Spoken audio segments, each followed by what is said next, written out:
PDP President and former J&K Chief Minister, Mehbooba Mufti has sent a legal notice to ex-J&K and present Meghalaya Governor, Satya Pal Malik for levelling incorrect and false allegations against her being a beneficiary in the Roshni Act. Mehbooba has also sought 10 crore rupees as compensation for loss of her reputation. While during a speech, Satyapal Malik said, oath हो रही थी जब minister की, तो VP Singh ji मुझे एक तरफ ले गए और उन्होंने कहा सतपाल संभल के काम करना। मैं कहा क्यों? कहने लगे कि बेईमानी करने के बाद प्रधानमंत्रियों से नहीं लड़ा जा सकता और हमें और तुम्हें दोनों को प्रधानमंत्रियों से लड़ना है, लिहाजा पाक साफ रहना है। मैं जो कश्मीर से लौटने के बाद किसानों के लिए बोल दिया बेधड़क, अगर मैं कश्मीर में कुछ कर लेता तो मेरे घर तो ईडी पहुंच जाती है, आज से पहले इनकम टैक्स वाले पहुंच जाते। आज मैं सीना ठोक के कह सकता हूं कि प्रधानमंत्री के पास सारी संस्थाएं हैं, सब कुछ है और मेरी सारी जांच करा लें, मैं इसी तरह बेधड़क रहूंगा, चूंकि मेरे पास कुछ नहीं। मैंने कश्मीर में जाने के फौरन बाद 2 फाइलें मेरे सामने आई, एक में तो अंबानी इन्वॉल्व थे और एक में संघ के एक बड़े अफसर हैं वो थे, एक पुराने महबूबा की मिनिस्ट्री के मिनिस्टर थे और जो अपने को प्रधानमंत्री जी के बहुत नज़दीक बताते थे। मुझे सेक्रेटरीज ने दोनों डिपार्टमेंट के बताया साहब इसमें घपला है। मैंने दोनों डील कैंसिल कर दिए। सेक्रेटरीज ने मुझे ये भी बताया कि साहब इसमें 150 करोड़ रुपया आपको मिल सकता है। मैंने कहा मैं तो 5 कुर्ते पजामे लेके आया हूँ, ऐसे ही चला जाऊँगा।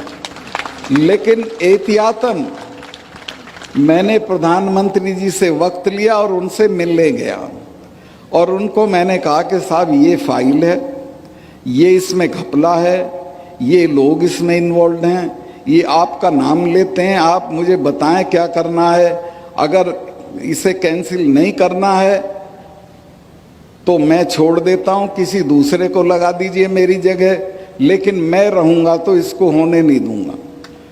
मैं इस बात की तारीफ करूंगा प्रधानमंत्री की कि उन्होंने कहा कि नहीं सतपाल, करप्शन पे कोई कॉम्प्रोमाइज़ नहीं की ज़रूरत है। मैंने वो किया और कश्मीर में जो इतनी करप्ट स्टेट है कि आप अंदाज ही नहीं लगा सकते हो। सारे देश में कमीशन 5-4% मांगा जाता है, कश्मीर में 15% मांगा जाता है।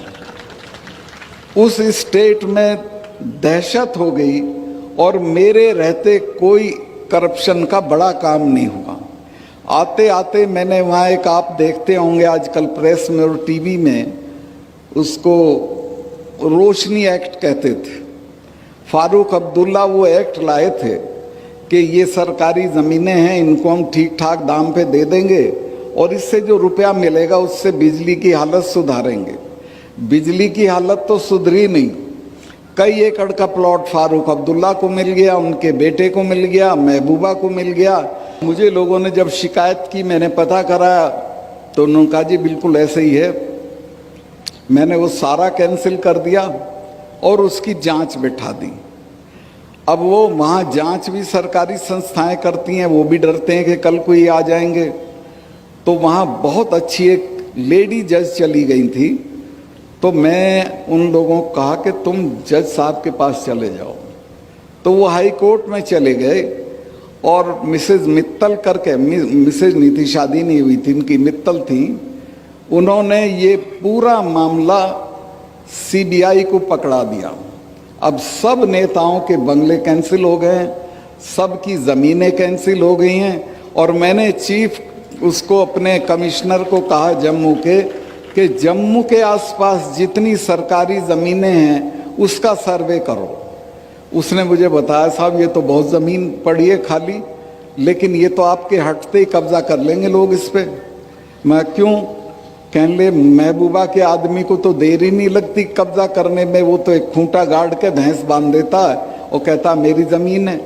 ऐसे ही ये कर लेगा फारूक अब्दुल्ला।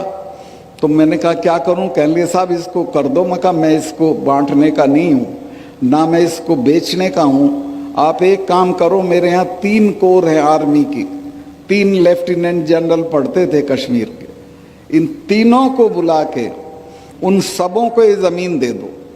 मैंने वो सारी ज़मीन फौज को बंटवा दी, बची हुई पुलिस के क्वार्टर बनवाने के लिए दे दी। आज 1 इंच ज़मीन ऐसी नहीं है जिस पे कोई कब्जा कर ले या उसे खा जाए। ये करीब करीब सब जगह हालत है देश की।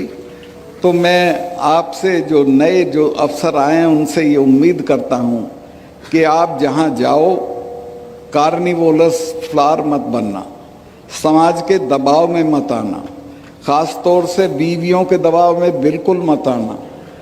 वही खराब करती हैं, बुरा मत माने, वो पड़ोसन की सारी चीज़ दिखाएंगी।